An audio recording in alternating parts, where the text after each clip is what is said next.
Je voulais faire une vidéo un peu prévention parce que hier, enfin c'était hier, non c'était avant-hier.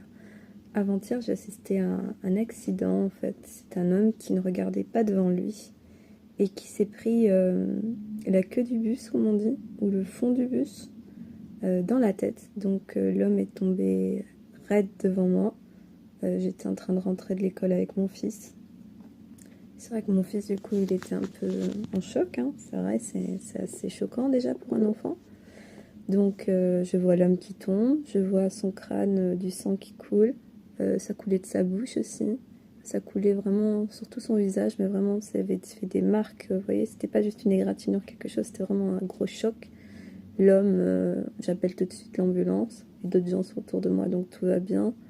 Mais je bloque la circulation, je laisse mon fils un peu sur le côté, mais je fais bien attention en même temps.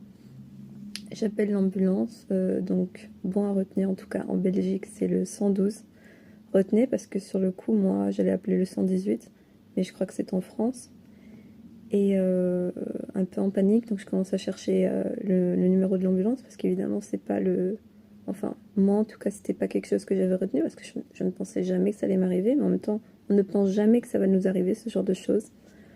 Donc j'appelle, je dis la situation à l'ambulancière ou la secrétaire qui s'occupe de ça.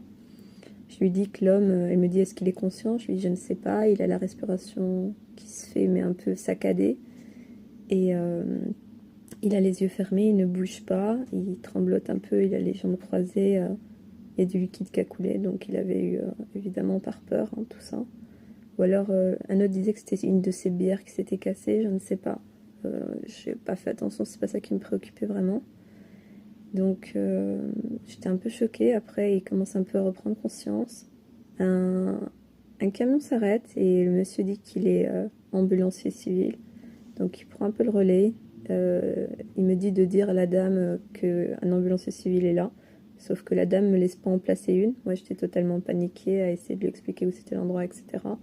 J'ai essayé d'être calme, mais c'est vrai que j'avais peur, hein. J'avais peur parce que on sait jamais comment ça peut tourner. Je sais pas, un choc à la tête, parfois ça peut amener à des trucs de fou. Et donc, je passe le téléphone à l'ambulancier pour qu'il puisse un peu discuter avec la personne parce qu'elle ne me laissait plus en placer une à la fin. Et tout ça pour dire, faites très attention quand vous traversez parce qu'un accident peut vite arriver. Et au début, les gens continuent à marcher, ne s'arrêtaient pas, vous voyez. Certains s'arrêtent. Je veux dire, moi, il m'est arrivé dessus, donc j'ai vraiment vu ce qui s'est passé. Mais la plupart continuent leur chemin comme si de rien n'était. Je trouvais ça vraiment triste.